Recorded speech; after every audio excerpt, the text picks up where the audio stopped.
അസ്സലാമു അലൈക്കും വറഹ്മത്തുള്ളാഹി തആല വബറകാതുഹു. സിനാനെ, നമ്മൾ ഇന്നലെ എവിടെ വാക്യ ദുറൂസുലൊക്കെ ഇതല്ലേ നമ്മൾ എവിടെ ഇത് ഇപ്പൊ സ്ക്രീനിൽ കാണുന്നില്ലേ? അവിടെയാണല്ലോ നമ്മൾ പറഞ്ഞു നിർത്തിയത്. Okay okay okay. ഇനി നമുക്ക് ഏതാ വിട്ട ഭാഗം പൂരിപ്പിക്കുക എന്നുള്ളതല്ലേ നമുക്ക് പറയാനുള്ളത്. ഓക്കെ ഓക്കെ ഓക്കെ, ഇൻഷാ അല്ലാഹ്. നമുക്ക് തുടങ്ങിയാലോ? സിനാന, ഫസ്റ്റത്തെ ചോദ്യം ഒന്ന് വായിച്ചാ.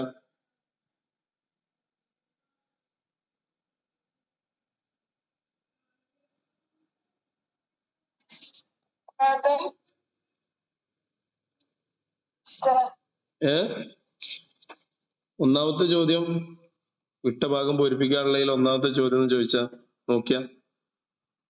ഒന്നാമത്തെ ചോദ്യം എന്താ?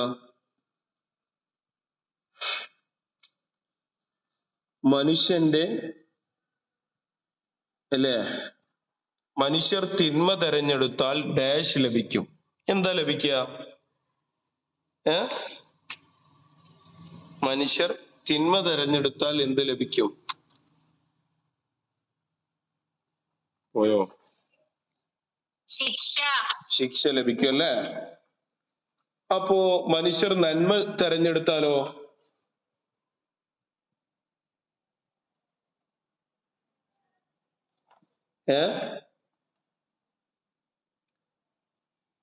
പോയോ? ഓരോരുത്തരും പോയോ? ഇൻഷാ അല്ലാഹ്. അപ്പൊ നമ്മൾ ഇവിടെ ഈ ഒരൊറ്റ ചോദ്യത്തിൽ നിന്ന് നമുക്ക് കുറേ ചോദ്യങ്ങൾ നമുക്ക് മനസ്സിലേക്ക് വരുന്നുണ്ടാകും അല്ലേ. മനുഷ്യൻ തിന്മ തെരഞ്ഞെടുക്കുക. അപ്പോ തിന്മ എങ്ങനെയാണ് ഉണ്ടാകുന്നത്?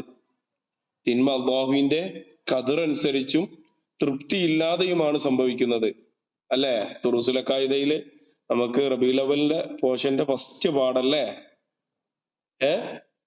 7ാമത്തെ പാഠം അല്ലേ. ദുറൂസുൽ ഖായിദയിലെ നമ്മുടെ ഉർവത്ത് ബിൻ സുബൈർ റളിയല്ലാഹുവിന്റെ കഥ പറഞ്ഞ പാഠല്ലേ. ആ കഥ പറഞ്ഞ പാഠത്തിലാണ് ഇപ്പൊ ഈ ചോദ്യം വരിക. മനുഷ്യൻ തിന്മ തെരഞ്ഞെടുത്താൽ ശിക്ഷ ലഭിക്കും. അതുപോലെ തന്നെ അപ്പോ നമ്മൾ തിന്മ എങ്ങനെയാണ് ഉണ്ടാകുന്നത്? തിന്മ അള്ളാഹു താലന്റെ ഖദർ അനുസരിച്ചും തൃപ്തി ഇല്ലാതെയുമാണ് തിന്മ ഉണ്ടാകുന്നത്. എന്ത് പറഞ്ഞോ?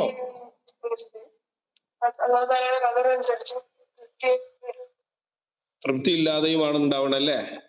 ഓക്കെ ഓക്കെ, എല്ലാവർക്കും മൈക്ക് ഓൺ ആക്കട്ടോ. മൈക്ക് ഓൺ ആക്കാം, കുഴപ്പമില്ല കേട്ടോ. പിന്നെ നമ്മൾ ഇവിടെ പറയുമ്പോ തന്നെ തിന്മനെ കുറിച്ചല്ല നമ്മൾ പറഞ്ഞ്. അപ്പൊ നന്മ എങ്ങനെയാ ഉണ്ടാകണേ? അള്ളാഹു താലയുടെ നിശ്ചയവും തൃപ്തിയും അനുസരിച്ചാണ് നന്മ ഉണ്ടാകുന്നത് അല്ലേ. നമ്മളിവിടെ പറഞ്ഞു തിന്മ അള്ളാഹുവിന്റെ ഖദർ അനുസരിച്ചാണ് ഉണ്ടാകുന്നത്. അപ്പോ അള്ളാഹുവിന്റെ ഖദർ ഖലായിൽ വിശ്വസിക്കൽ എന്തിൽ പെട്ടതാണ്? ഈമാനിൽ പെട്ടതാണല്ലേ. ഈമാനിൽ പെട്ടത്, അള്ളാഹുവിന്റെ ഖദറിൽ വിശ്വസിക്കൽ ഈമാൻ കാര്യത്തിൽ പെട്ടതാണല്ലേ. ഓക്കെ. അപ്പോ നമുക്ക് ഇവിടെ നമ്മോട് ചോദിക്കും, നമുക്കൊരു വിഷമം നേരിട്ടാലോ? ഇത് ഒന്നാമത്തെ പാഠം നമ്മളെ ദുറൂസുൽ ഖായിദയിലെ 7ാമത്തെ പാഠല്ലേ. 7ാമത്തെ പാഠം നമ്മളെ പൊതുപരീക്ഷയ്ക്കുള്ള ഫസ്റ്റ് പാഠത്തു നിന്നാണ് ഈ ചോദ്യം വന്നത്.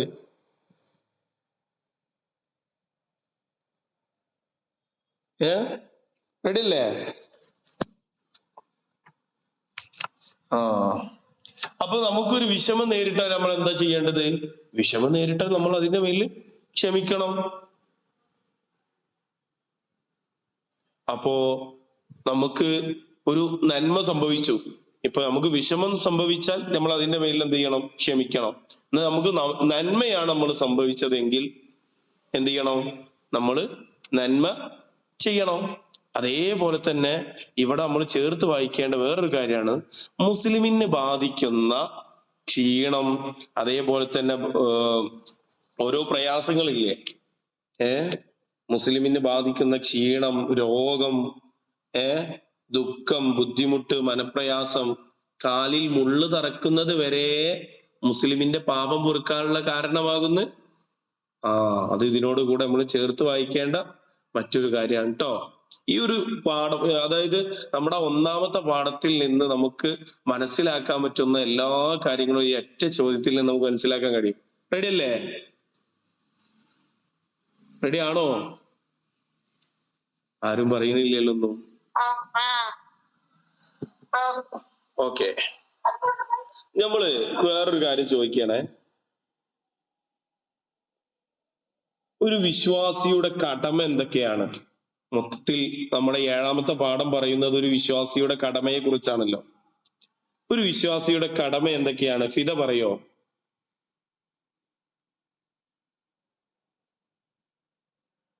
കിട്ടൂല. ഒരു വിശ്വാസിയുടെ കടമ, ഒരു വിശ്വാസിയുടെ കടമ എന്തൊക്കെയാണ്?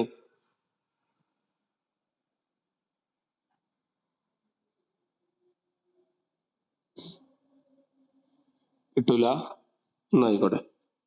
വേറെ ആർക്കെങ്കിലും കിട്ടുന്നവരുണ്ടോ? ഉണ്ടെങ്കിൽ വേഗം കൈ പൊന്തിച്ച് ഉത്തരം പറയാം. ആരാണ്? ഇല്ലല്ലേ? വിശ്വാസിയുടെ കടമകൾ, ഒരു വിശ്വാസിയുടെ കടമകൾ എന്തൊക്കെയാണെന്നാണ് ചോദ്യം. ഇത് ദുറൂസുൽ അഖായിദയുടെ 7ാമത്തെ പാഠത്തിൽ നിന്ന് നമുക്ക് ഈ വർഷം പരീക്ഷയ്ക്ക് ചോദിക്കാവുന്ന ഒരു ചോദ്യമാണ്.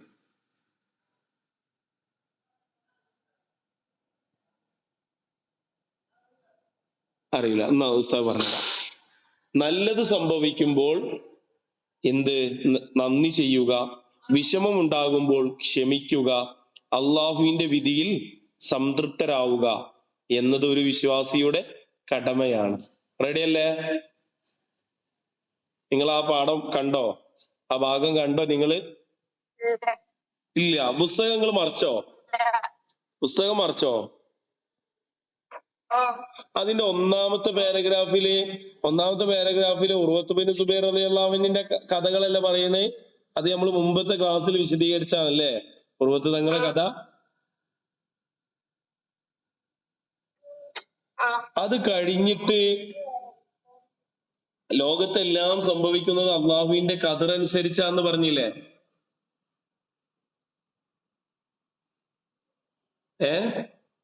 അള്ളാഹുവിന്റെ ഖദർ ഖള അനുസരിച്ചാണ് ലോകത്തെല്ലാം സംഭവിക്കുന്നത്. റെഡിയല്ലേ? റെഡിയാണോ? അവിടെ പറഞ്ഞിട്ടുണ്ട് അവിടെ പറഞ്ഞിട്ടുണ്ട്, അതിനുശേഷം പറഞ്ഞിട്ടുണ്ട് നല്ലത് സംഭവിക്കുമ്പോൾ നന്ദി ചെയ്യുക, വിഷമമുണ്ടാകുമ്പോൾ ക്ഷമിക്കുക, അള്ളാഹുവിന്റെ വിധിയിൽ സംതൃപ്തരാവുക. ഇത് മുസ്ലിമിന്റെ കടമയാണെന്ന് പറഞ്ഞിട്ട്, വിശ്വാസിയുടെ കടമയാണെന്ന് പറഞ്ഞിട്ട് കണ്ടോ?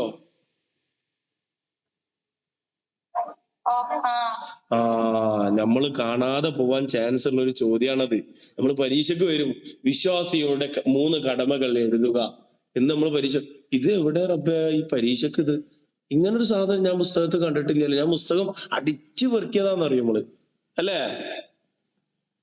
നമ്മൾ അശ്രദ്ധമായി പോകുന്ന പല ചോദ്യങ്ങളും ഇൻഷാ അല്ലാഹ് നമ്മളിവിടെ ശ്രദ്ധപൂർവം നമ്മൾ ചോദ്യം ചെയ്യൂട്ടാ. ഇൻഷാ അല്ലാഹ് നിങ്ങൾ നമ്മളെ കൂടെ ഉണ്ടെങ്കിൽ നമ്മൾ നിങ്ങൾ എന്തായാലും പരീക്ഷയിൽ എന്തായാലും നല്ലൊരു മാർക്ക് നിങ്ങൾക്ക് കിട്ടും ഇൻഷാ അല്ലാഹ്. റെഡി അല്ലേ? എന്താണൊന്ന് മുണ്ടിക്കോളി നിങ്ങള്. റെഡി ആണല്ലേ? ഓക്കെ, ഇൻഷാ അല്ലാഹ്. അപ്പോ ഇനി നമ്മൾ പറയാൻ പോകുന്നത് 2ാമത്തെ ചോദ്യമാണ്.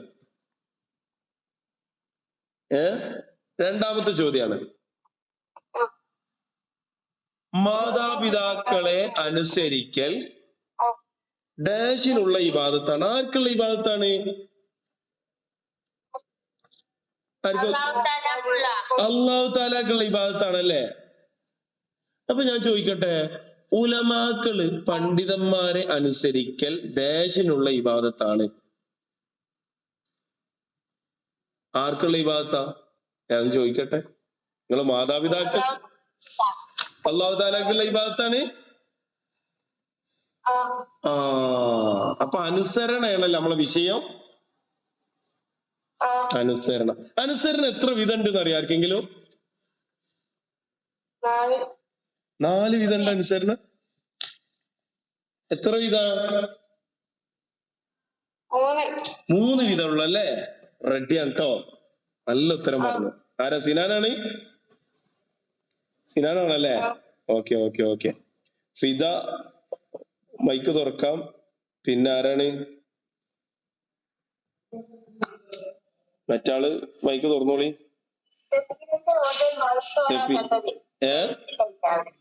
റേഞ്ച് ഇല്ലല്ലേ? Okay okay okay. എന്നായിക്കോട്ടെ. അപ്പോ നമ്മൾ ഇവിടെ പറഞ്ഞല്ലോ അല്ലാഹു തആല എന്താ അനുസരണ 3 വിധാന്ന് പറഞ്ഞല്ലേ? റെഡി.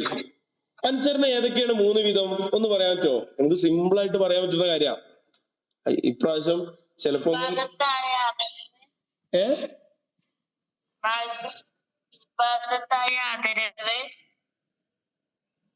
അല്ല, അതല്ല.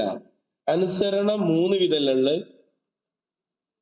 അല്ലാഹു തആലയെ അനുസരിക്കൽ, അല്ലാഹു തആലയുടെ നിർദ്ദേശങ്ങൾക്കെതിരായിട്ട് സൃഷ്ടികളെ അനുസരിക്കൽ, ശിർക്കും കുഫറുമായ അനുസരണ. ഇങ്ങനെ 3 അനുസരണം പഠിച്ചില്ലേ? നിങ്ങളെ 10ാമത്തെ പാഠം ദുറൂസുൽ അഖായിദ 10ാമത്തെ പാഠത്തിൽ നമ്മൾ അങ്ങനെ ഒരു അനുസരണം പഠിച്ചില്ലേ? ചെറിയ പാഠാണ്. പഠിച്ചില്ലേ നിങ്ങള്? പഠിച്ചില്ല? നമുക്കിപ്പോ പഠിക്കട്ടോ. ഇപ്പൊ പഠിക്കാം. അതായത് നമ്മള് നമ്മുടെ മാതാപിതാക്കളെയും അതേപോലെ തന്നെ നമ്മുടെ ഗുരുനാഥന്മാരെയും ഒക്കെ അനുസരിക്കൽ അല്ലാഹു തആലക്കുള്ള ഇബാദത്താണ്. അപ്പൊ അല്ലാഹു തആലക്കുള്ള ഇബാദത്തായ അനുസരണ, ഈ അനുസരണ എത്ര വിധം ഉണ്ടെന്ന് നോക്കിയപ്പോ 3 വിധാന്ന് മനസ്സിലായി. എത്ര വിധാന്ന് മനസ്സിലായി? 3 വിധാന്ന് മനസ്സിലായി അല്ലേ? അപ്പോ അനുസരണം 3 വിധമാണ്. ആ അനുസരണകൾ ഏതൊക്കെയാണ്? 1 അല്ലാഹു തആലയെ അനുസരിക്കൽ, 2 അല്ലാഹു തആലയുടെ നിർദ്ദേശങ്ങൾക്കെതിരായി സൃഷ്ടികളെ അനുസരിക്കൽ, 3 ശിർക്കും കുഫറുമായ അനുസരണ. ഈ അല്ലാഹു തആലയെ അനുസരിക്കൽ എന്നുള്ള വിഷയത്തിൽ നിന്നാണ് നമ്മുടെ ചോദ്യം വന്നിട്ടുള്ളത്. മാതാപിതാക്കളെ അനുസരിക്കൽ അല്ലാഹു തആലക്കുള്ള ഇബാദത്താന്ന് നമ്മൾ പറഞ്ഞില്ലേ? അപ്പോ അള്ളാഹുവിന്റെ വിധിവിലക്കുകളെ അനുസരിക്കൽ നമുക്ക് എന്താണ്? വാജിബാണ്. അതിനെതിരെ പ്രവർത്തിക്കൽ ഹറാമാണ്. അപ്പോ അല്ലാഹു തആല ഒരു വിധി പറഞ്ഞു, ആ വിധി അനുസരിക്കൽ നമുക്ക് വാജിബാണ്. ആ വിധിക്കെതിരെ നമ്മൾ എന്തെങ്കിലും പറയൽ എന്താണ്? ഹറാമുമാണ്. റെഡിയാണോ? നിങ്ങൾക്ക് മനസ്സിലാവണം ഞാൻ തോന്നുന്നുണ്ട്. റെഡിയാണ്? ഒന്നും കൂടെ പറഞ്ഞുതരാം കേട്ടോ.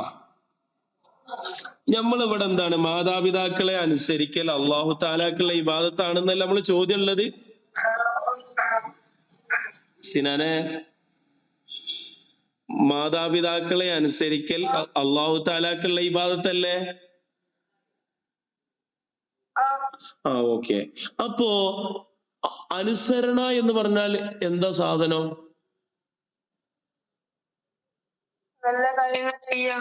നല്ല കാര്യങ്ങൾ ചെയ്യലാണല്ലേ? അപ്പൊ അനുസരണ എത്ര വിധാണെന്ന് നമ്മൾ പരീക്ഷ പേപ്പറിൽ ചോദിച്ചാൽ നമ്മൾ എത്ര എഴുതണം? 3 വിധാണ്.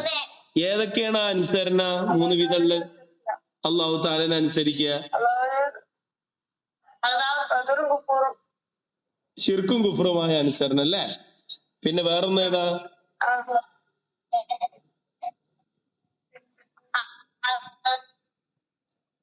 പറഞ്ഞോളി.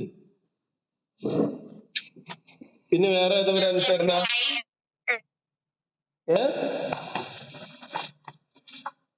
അല്ലാഹു തആലക്കെതിരായിട്ട് സൃഷ്ടികളെ അനുസരിക്കലല്ലേ? റെഡിയാണ്. ഇതിൽ അല്ലാഹു തആലാനെ അനുസരിക്കലില്ല. നമ്മൾ ഒന്നാമത് പറഞ്ഞ കാര്യം, ആ ഒന്നാമത് പറഞ്ഞതില് പെട്ടതാണ് എന്ത്? നമ്മുടെ മാതാപിതാക്കളെയും അതുപോലെ തന്നെ നമ്മുടെ ഉസ്താദുമാരെയും പിന്നെ നമ്മുടെ ഉലമാക്കളെയൊക്കെ ആദരിക്കൽ അല്ലാഹു തആലക്കുള്ള ഇബാദത്താണ്. കാരണം അല്ലാഹു തആല കൽപ്പിച്ചതാണ്. അള്ളാഹു താല നമ്മളോട് ചെയ്യണം എന്ന് പറഞ്ഞതാ, നിങ്ങളെ മാതാപിതാക്കളെ നിങ്ങൾ അനുസരിക്കണം. നിങ്ങൾ മാതാപിതാക്കളെ അനുസരിക്കലുണ്ടോ? അതോ ഉമ്മ എന്തെങ്കിലും പറഞ്ഞ നിങ്ങൾ വഴിയെടുത്തുകൊണ്ട് പോക്കാണോ? എന്താ ചെയ്യല്? ഉമ്മ പറഞ്ഞ ഉമ്മാനെ ചീത്ത അറിയലുണ്ടോ? അങ്ങനെ അള്ളാഹു താല അനുസരിക്കാൻ പറഞ്ഞതാണ് ഉമ്മാനെ. അങ്ങനെ നമ്മൾ എന്ത് ചെയ്താൽ, ഉമ്മാനെ അനുസരിക്കാതിരുന്നാൽ നമുക്ക് ഹറാമ് ചെയ്ത കുറ്റം കിട്ടും. കാരണം അള്ളാഹു താല നമുക്ക് അള്ളാഹു താല നമുക്ക് ചെയ്യണം എന്ന് പ്രവർത്തിക്കണം എന്ന് പറഞ്ഞ കാര്യം നമ്മൾ അനുസരിക്കൽ നമ്മുടെ മേലില് വാജിബാണ്. അപ്പൊ അതായത് അള്ളാഹു താല നമ്മളോട് ചെയ്യാൻ പറഞ്ഞാൽ നമ്മൾ ചെയ്യണം. റെഡി അല്ലേ? റെഡി അല്ലേ? അള്ളാഹു താല ഒരു കാര്യം ചെയ്യണം എന്ന് പറഞ്ഞാൽ നമ്മൾ ചെയ്യണ്ടേ? ചെയ്യണം. ഇനിയിപ്പോ അള്ളാഹു താല ഒരു കാര്യം ചെയ്യരുത് എന്ന് പറഞ്ഞാലോ, അത് ചെയ്യൽ എന്താണ്? ഹറാമാവൂലേ? ഹറാമാവും. അപ്പൊ നമ്മളോട് പറഞ്ഞതല്ലേ, നമ്മളെ ഉപ്പാനെയും ഉമ്മാനെയും ഉസ്താദുമാരെയും ഉലമാക്കളെ ഒക്കെ അനുസരിക്കണം എന്നുള്ള. അപ്പൊ നമ്മള് എന്ത് ചെയ്യണ്ടേ? അള്ളാഹുവിന്റെ വിധിവിലക്കുകളെ അനുസരിക്കൽ നമുക്ക് നിർബന്ധമായത് കൊണ്ട് നമ്മൾ മാതാപിതാക്കളെ അനുസരിക്കാതിരുന്നാൽ നമുക്ക് എന്ത് ചെയ്യും? ഹറാമ് ചെയ്തതിന്റെ കുറ്റം കിട്ടും അല്ലേ? റെഡി അല്ലേ? റെഡി ആണല്ലേ?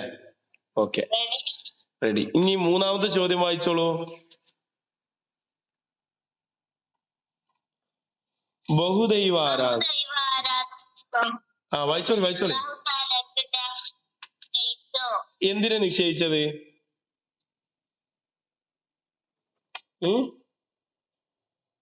അറിയോ?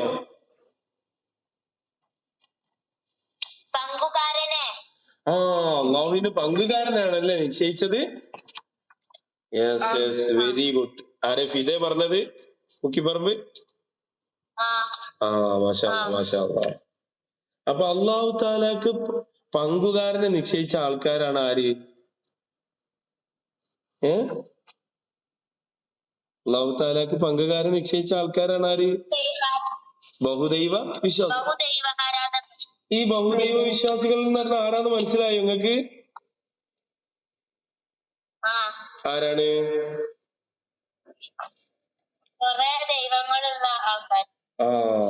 കുറെ ദൈവങ്ങളുള്ള ആൾക്കാരാണല്ലേ? റെഡിയാണ് കേട്ടോ. ഓക്കെ. അപ്പോ നമ്മളിവിടെ ചോദിക്കുകയാണ്, എന്ത്? ഇവിടെ നമ്മള് അനുസരണയിൽ രണ്ടാമത്തെ കാര്യം പറഞ്ഞില്ലേ? അല്ല, മൂന്നാമതായിട്ട് പറഞ്ഞില്ലേ? ശിർക്കും കുഫ്റുമായ അനുസരണ. ശിർക്കും കുഫ്റുമായ അനുസരണ. അവരെന്ത് ചെയ്യലാണ്? അവര് അള്ളാഹു താല അല്ലാത്ത ആളുകളെ ഇലാഹാണെന്ന് വിശ്വസിച്ചുകൊണ്ടല്ലേ?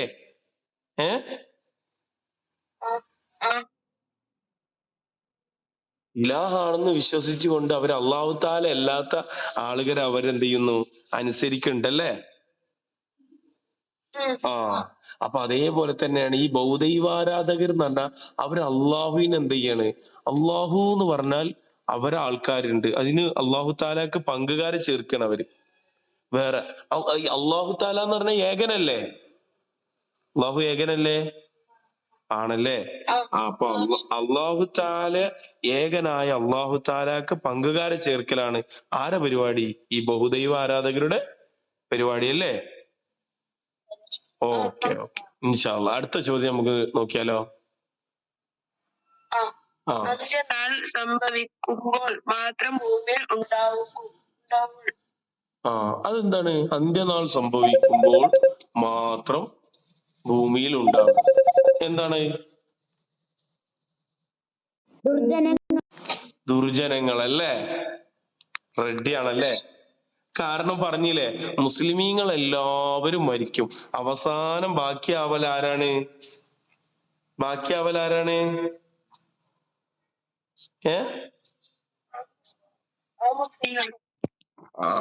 ദുർജനങ്ങളാണ് കേട്ടോ ബാക്കിയാവല്. ആരാണ് ബാക്കിയാവുക? ദുർജനങ്ങളാണ് ബാക്കിയാവുക. ഇവിടെ നമ്മൾ പഠിക്കാനുള്ള വേറൊരു കാര്യമാണ്, അന്ത്യനാളിനെ കുറിച്ചാണല്ലോ നമ്മൾ പറഞ്ഞത്. ഈ അന്ത്യനാള് എന്ന് പറഞ്ഞ കാര്യങ്ങളൊക്കെ നമുക്ക് ദൃശ്യമായ കാര്യങ്ങളാണോ? നമുക്കിപ്പോ കണ്ണുകൊണ്ട് കാണാൻ പറ്റുമോ? അല്ലെങ്കിൽ നമുക്കിപ്പോ ഇങ്ങനെ മനസ്സിലാക്കാൻ കഴിയോ? ഉം അന്ത്യനാളുമായി ബന്ധപ്പെട്ട കാര്യങ്ങളൊക്കെ എന്തിൽ പെട്ടതാണ്? അദൃശ്യ വൃത്താന്തങ്ങളിൽ പെട്ടതാണല്ലേ? എന്തിൽ പെട്ടതാണ്? അദൃശ്യ വൃത്താന്തങ്ങളിൽ പെട്ടതാണല്ലേ? അപ്പൊ നമുക്ക് അന്ത്യനാള് സംഭവിക്കും. എന്തായാലും അന്ത്യനാൾ ഇവിടെ ഉണ്ടാവൂലേ? അപ്പോ അന്ത്യനാളില് നമ്മളിപ്പോ ചോദ്യം പറഞ്ഞത് എന്ത്? അന്ത്യനാൾ സംഭവിക്കുമ്പോൾ ദുർജനങ്ങൾ മാത്രം ഭൂമിയിൽ അവശേഷിക്കുന്നല്ലേ? അപ്പൊ മുഅ്മിനീങ്ങളൊക്കെ അതിനു മുമ്പ് മരിക്കും എന്തായാലും. എങ്ങനെ മരിക്കുക അവര്? അല്ല, അവര് മരിക്കല് എങ്ങനെ? എന്തോ ഒരു കാര്യം ചെയ്തിട്ടാണ് അവര് മരിക്കുക. ഒരു നല്ല കാറ്റ് വരും അല്ലേ? ആ കാറ്റ് സംഭവിക്കുമ്പോ മുഅ്മിനീങ്ങൾ എല്ലാവരും മരണപ്പെടും. മുഅ്മിനീങ്ങൾ എല്ലാവരും മരണപ്പെടും. അപ്പൊ മുഅ്മിനീങ്ങൾ എങ്ങനെ മരിക്കുക? ഒരു നല്ല കാറ്റിലൂടെ മരിക്കുക. അന്ത്യനാളായാല് അന്ത്യനാള് സംഭവിക്കുമ്പോ ഇവിടെ ബാക്കിയാവണവരാരാ? ദുർജനങ്ങൾ മാത്രാണ്. അല്ല, റെഡി അല്ലേ? റെഡി ആണല്ലേ? എന്നാല് അന്ത്യനാള് ഉണ്ടാകുമ്പോ നബി സല്ലല്ലാഹു അലൈഹി വസല്ലമ തങ്ങൾ പറഞ്ഞില്ലേ, അന്ത്യനാൾ ഉണ്ടാകുമ്പോ ഒരു 10 അടയാളങ്ങൾ ഉണ്ടായിട്ടല്ലാതെ അന്ത്യനാള് സംഭവിക്കൂലെന്ന് റസൂലുള്ളാഹി പറഞ്ഞില്ലേ? റെഡി അല്ലേ? ആ 10 അടയാളങ്ങൾ ആർക്കെങ്കിലും പറയാൻ പറ്റുമോ? ആ 10 അടയാളങ്ങൾ യേജൂജ് മാജൂജ് പുറപ്പെടും അല്ലേ? പിന്നെ തുഫാൻ ഉണ്ടാവും അല്ലേ? റെഡി. പുക ഉണ്ടാവും. പിന്നെ ഇമാം മഹദി വരും, ദജ്ജാല് വരും, പിന്നെ ദാബത്തുൽ അർദ് വരും അല്ലേ? ദജ്ജാല് വരും അല്ലേ? ദജ്ജാല് വരും. പിന്നെ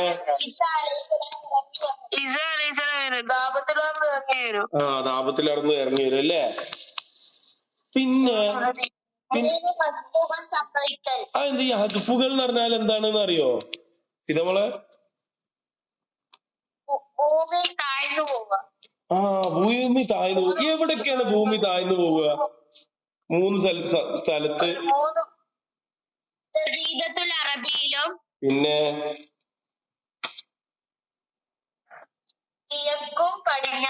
കിഴക്കും പടിഞ്ഞാറും സംഭവിക്കല്ലേ? റെഡിയാണ്. ഇനി അടുത്ത ചോദ്യം ഞാൻ ഇതുമായി ബന്ധപ്പെട്ടതാണ്. ഞാൻ ചോദിക്കുന്ന ആള് പറയണം കേട്ടോ.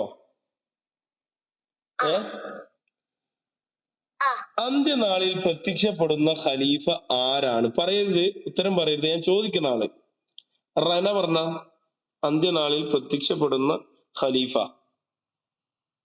റനല്ലേ ഇതില്? ഈ ഫവാസ് റനല്ലേ?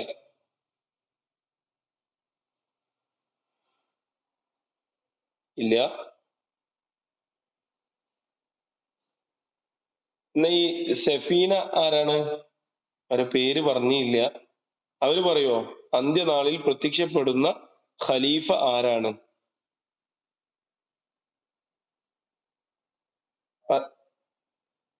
അറിയോ? ഇന്ന് നമ്മള് പറയുന്നുണ്ട്. ആരാണ് അന്ത്യനാളിൽ പ്രത്യക്ഷപ്പെടുന്ന ഖലീഫ?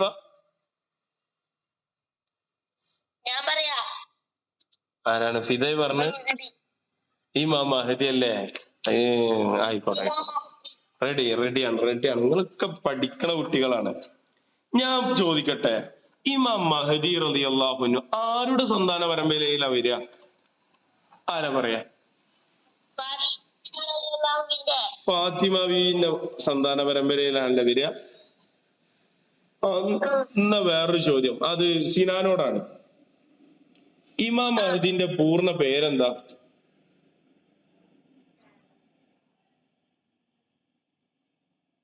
ഇമാം മഹദിന്റെ ഫിദ നിക്ക്, സിനാന് പറയാൻ നോക്കട്ടെ.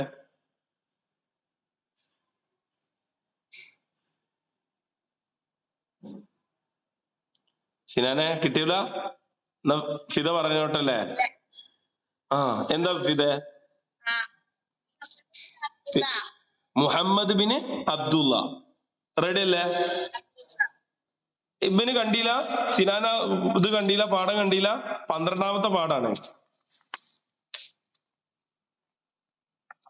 സിനാനെ 12ാമത്തെ പാഠാണ് കേട്ടോ. ഓക്കെ, അവിടെ മുഹമ്മദ് ബിൻ അബ്ദുള്ള കണ്ടില്ലേ? ഇനി ഞാനൊന്ന് ചോദിക്കട്ടെ, ഇമാം മഹദി റളിയല്ലാഹു അൻഹുവിന്റെ ഉപ്പയുടെ പേരെന്താ? നിങ്ങൾ ബുദ്ധിയുള്ളവരാണോ? പറയും. മുഹമ്മദോ? ഏതാ? മുഹമ്മദ് ആണോ? മുഹമ്മദ് എന്നുള്ള മഹദി ഇമാമിന്റെ പേരല്ലേ? അബ്ദുള്ള എന്നുള്ളതാണ് മഹദി ഇമാമിന്റെ ഉപ്പാന്റെ പേര്. കാരണം മുഹമ്മദ് ഇബ്നു അബ്ദുള്ള, അബ്ദുള്ളയുടെ മകനായ മുഹമ്മദ്, മുഹമ്മദ് എന്നാണ് ആരുടെ പേര്? ഇമാം മഹദി റളിയല്ലാഹു അൻഹുവിന്റെ പേര് ട്ടോ. ഇനി മറക്കോ? ഇല്ലല്ലേ? റെഡി ആണല്ലേ? എന്നാ ഞാൻ ചോദിക്കട്ടെ, ഇമാം മഹദി എപ്പോഴാണ് വരിക?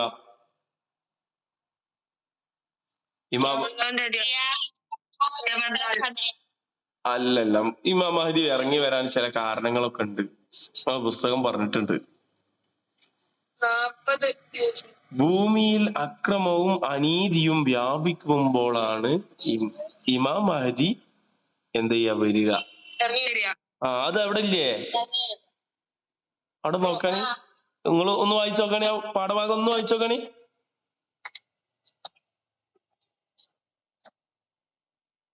ഭൂമിയിൽ അക്രമവും അനീതിയും വ്യാപിക്കുമ്പോൾ ആഗതനാവുന്ന മഹദി റളിയല്ലാഹു അൻഹു. അപ്പൊ മഹദി റളിയല്ലാഹു അൻഹു എപ്പോഴാ ആഗതനാവുക? ഭൂമിയിൽ അക്രമവും അനീതിയും വ്യാപിക്കുമ്പോഴാണല്ലേ മഹദി ഇമാമ് ആഗതനാവുക. റെഡി അല്ലേ? ഓക്കെ, ഇൻഷാ അല്ലാഹ്. പിന്നെ ഞാൻ വേറെ ഒരു കാര്യം കൂടെ ചോദിച്ച് നമുക്ക് അടുത്തയിലേക്ക് കടക്കാം. ഏതാണ്? ഇമാം മഹദി റളിയല്ലാഹു അൻഹു ആരുടെ ശരീഅത്ത് അനുസരിച്ചാണ് ഇവിടെ വരിക, ഭരണം നടത്തുക? നബി തങ്ങളുടെ ശരീഅത്താണല്ലേ? എന്നാ ഈസാ നബിയോ? ഈസാ നബി വലിയ നബി ആയിട്ടൊക്കെ അല്ലേ വരുന്നത്? ഈസാ നബി അല്ലേ? നബി ഏത് ശരീഅത്ത് അനുസരിച്ചാ വരിക ഇവിടെ? ഈസാ നബി ഞാൻ ചോദിക്കും, നബി സല്ലല്ലാഹു അലൈഹി വസല്ലമന്റെ ആണോ? പിന്നെ ഏതാണ്? സിനാൻക്ക് ഏതോ ഒരു ഇത് പറയാനുണ്ട്. ഈസാ നബി ഏത് ശരീഅത്ത് അനുസരിച്ചാ വരിക സിനാനെ?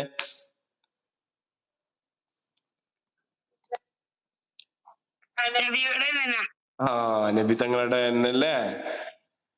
പിന്നെ നമ്മളെ റന മൈക്ക് ഓണാക്കിയില്ലല്ലേ? മറ്റാൾക്ക് പിന്നെ റേഞ്ച് പ്രശ്നമല്ലേ? കുഴപ്പമില്ല. പിന്നെ ഞാൻ ഒന്നും കൂടെ ചോദിക്കട്ടെ, ഇമാം മഹദി റളിയല്ലാഹു അൻഹു ഭൂമിയിൽ എത്ര വർഷമാണ് ഭരണം നടത്തുക? 40 വർഷം.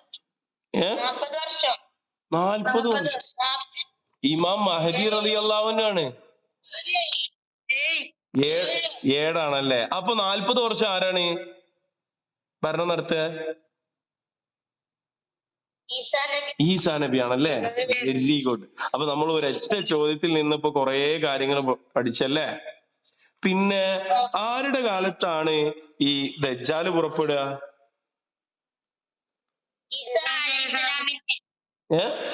അല്ല, ആണോ? നിങ്ങളൊന്ന് നോക്കാണി.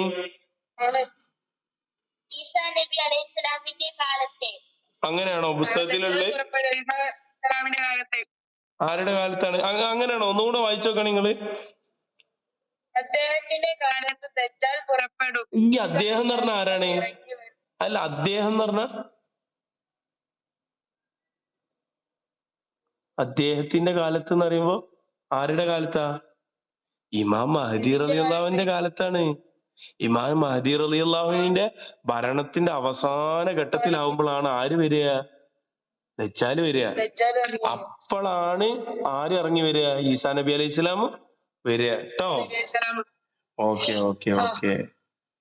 അപ്പൊ ഈസാ നബി അലൈഹി സ്വലാം ആകാശത്ത് ജീവിച്ചിരിക്കണ്ടല്ലേ? അപ്പൊ ഈസാ നബി എവിടെയാ ഇറങ്ങുക? ജീവിച്ചിരിക്കുമ്പോ ഭൂമിക്കണ്ട് വരണ്ടേ? ആകാശത്തുനിന്ന് ഭൂമിക്കണ്ട് വരണ്ടേ? എവിടുക്കാ വരിക ഈസാ നബി ആദ്യം? ഡമസ്കസിലെ കിഴക്ക് ഭാഗത്തുള്ള വെള്ള മിനാരത്തിന്റെ ആ ഡമസ് ഡമസ്കസിന്റെ 2 കളർ വസ്ത്രങ്ങൾ ധരിച്ച് 2 വിളക്കുകളുടെ ചിറകിൽ കൈവച്ച് മുത്തുമണികൾ പോലെ വിയർപ്പ് തുള്ളികൾ ഇറ്റി വീഴുന്ന നിലയിലാണ് ഇറങ്ങുക അല്ലേ? അപ്പൊ ഞമ്മക്ക് ഇനിയിപ്പോ പരീക്ഷയ്ക്ക് ചോദിക്കുകയാണ്, ഈസാ നബി അലൈഹി സ്വലാമിന്റെ ഭൂമിയിലേക്കുള്ള ഇറക്കം വിവരിക്കുക. 4 മാർക്കിന്റെ ചോദ്യം, 2 വരി തന്നിക്കണ്. നമുക്ക് എഴുതാൻ കഴിയൂലേ? റെഡിയാണ്.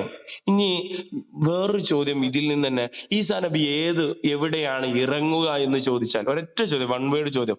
നബി അല്ല, ഡമസ്കസിലെ ഏത് സ്ഥലത്താണ് ഇറങ്ങിയെന്നല്ലേ ചോദിച്ചേ?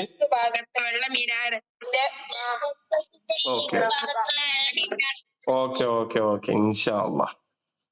എന്നാലും ഞാൻ ചോദിക്കട്ടെ, യജൂജ് മജൂജ് ആരെ കാലത്താ വരിക? യജൂജ് മജൂജ് ഇമാം മഹദിന്റെ എല്ലോ ഇമാം മഹദിന്റെ കാലത്ത്, ഈസാ നബിന്റെ കാലത്ത്. ഇമാം മഹദിന്റെ കാലത്ത് ദജ്ജാൽ ഇറങ്ങിയില്ലേ? ദജ്ജാൽ ഇറങ്ങി. അപ്പൊ ഈസാ നബി അലൈഹി സ്വലാമിന്റെ കാലത്താണല്ലേ? റെഡി ട്ടോ.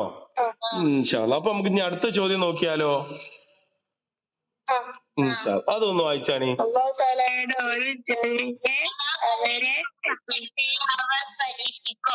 ഡാഷ് അല്ലാഹു തആല ഒരു ജനതയെ എന്താക്കിയാലാണ് പരീക്ഷിക്കുക? അല്ലാഹു തആല ഒരു ജനതയെ ഇഷ്ടപ്പെട്ടാല് അവരെ പരീക്ഷിക്കും അല്ലേ? റെഡിയാണല്ലേ? അപ്പോ അല്ലാഹു തആല ഒരു ജനതയെ ഇഷ്ടപ്പെട്ടിട്ടുണ്ടെങ്കിൽ ആ ജനതനെ പരീക്ഷിക്കും. അപ്പൊ അല്ലാഹു തആല എങ്ങനെയാ ഇപ്പൊ ഇത് പരീക്ഷിക്കുക? അതറിയോ? അപ്പൊ എന്ത് ചെയ്യും? അല്ലാഹു തആല ചിലപ്പോ എന്ത് ചെയ്യും? അവർക്ക് കൂടുതൽ എന്ത് ചെയ്യും? സമ്പത്ത് കൊടുക്കും. എന്നിട്ട് അല്ലാഹു തആല നോക്കും, ഇത് എന്ത് ചെയ്യുന്നുണ്ടോ, അവര് ജനങ്ങൾക്കിടയിലൊക്കെ വിതരണം ചെയ്യുന്നുണ്ടോ എന്ന് നോക്കും. പിന്നെ അല്ലാഹു തആല അവർക്ക് എന്ത് ചെയ്യും? നല്ല രോഗം കൊടുക്കും. എന്നിട്ട് അവർ ഈ രോഗത്തിന്റെ മേൽ ക്ഷമിക്കുന്നുണ്ടോ? കാരണം നമ്മളോട് പറഞ്ഞില്ലേ, നമുക്ക് എന്ത് സംഭവിച്ചാൽ, തിന്മ സംഭവിച്ചാൽ നമ്മൾ അതിന്റെ മേൽ ക്ഷമിക്കണമെന്ന്. അങ്ങനെ അതില് പെട്ടതാണ് കേട്ടോ ഇതൊക്കെ. അല്ലാഹു തആല ഒരു ജനതയെ ഇഷ്ടപ്പെട്ടിട്ടുണ്ടെങ്കിൽ അവരെ പരീക്ഷിക്കും അല്ലേ? ആയിക്കോട്ടെ ഇൻഷാ അല്ലാഹ്. 6ാമത്തെ ചോദ്യം എന്ന് പറഞ്ഞു നോക്കാണ്. എന്താണ് 6ാമത്തെ ചോദ്യം?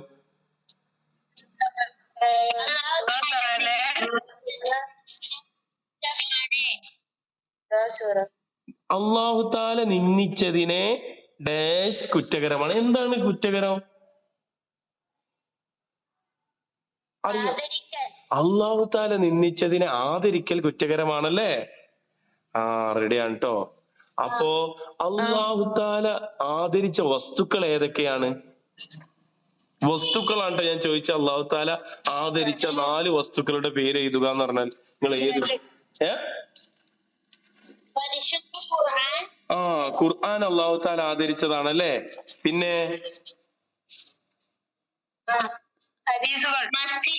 മസ്ജിദുകൾ അല്ലേ? റെഡി. പിന്നെ കഅബ ഷരീഫ് അല്ലേ? ഇത്രയും പുസ്തകത്തിൽ പറഞ്ഞിട്ടുള്ളല്ലേ?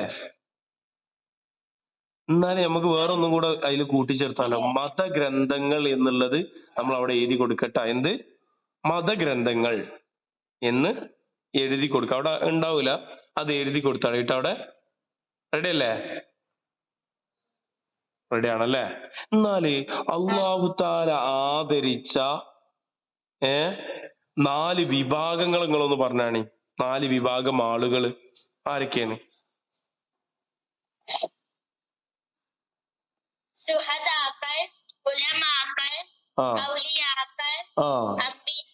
മാഷാ അല്ലാഹ്, വെരി ഗുഡ്.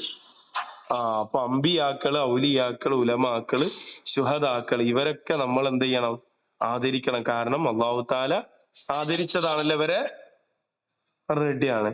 എന്നാലേ നമ്മള് ആദം നബിനെയും അള്ളാഹു താല ആദരിച്ചല്ലേ? ആ അള്ളാഹു താല എന്ത് കൊടുത്തിട്ടാ ആദം നബിനെ ആദരിച്ചത്? സുജൂദിന്റെ അള്ളാഹു താലാക്കുള്ള ഇബാദത്തൊക്കെയാണ്. അള്ളാഹു താല എന്ത് ചെയ്തു? ആദം നബി അലൈഹി ഇസ്ലാമിന് കുറേ വസ്തുക്കളുടെ പേര് പഠിപ്പിച്ചു കൊടുത്തല്ലേ? എന്നിട്ട് എന്ത് ചെയ്തു? ആ പേരുകൾ മലക്കുകൾക്ക് പറഞ്ഞു കൊടുക്കാൻ പറഞ്ഞു. അങ്ങനെ ആ ഇൽമ പഠിച്ചതിന്റെ അടിസ്ഥാനത്തിലല്ലേ ആദം നബി അലൈഹി ഇസ്ലാമിന് സുജൂദ് ചെയ്യാൻ പറഞ്ഞത്?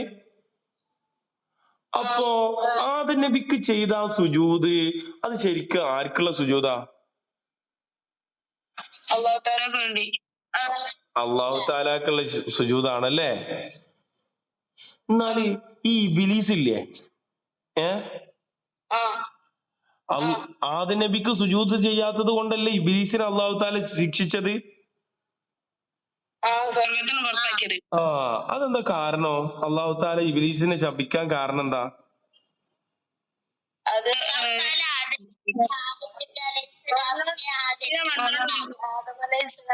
ആദരിച്ചില്ലല്ലേ? അള്ളാഹു താല ആദരിച്ച ആദം നബിയെ എന്ത് ചെയ്തില്ല ഇവര്?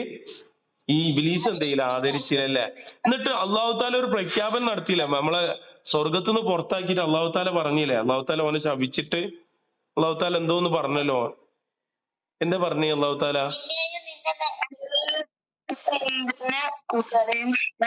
നിന്റെ അനുയായികളെയും എന്ത് ചെയ്യും? നരകം എന്ത് ചെയ്യും?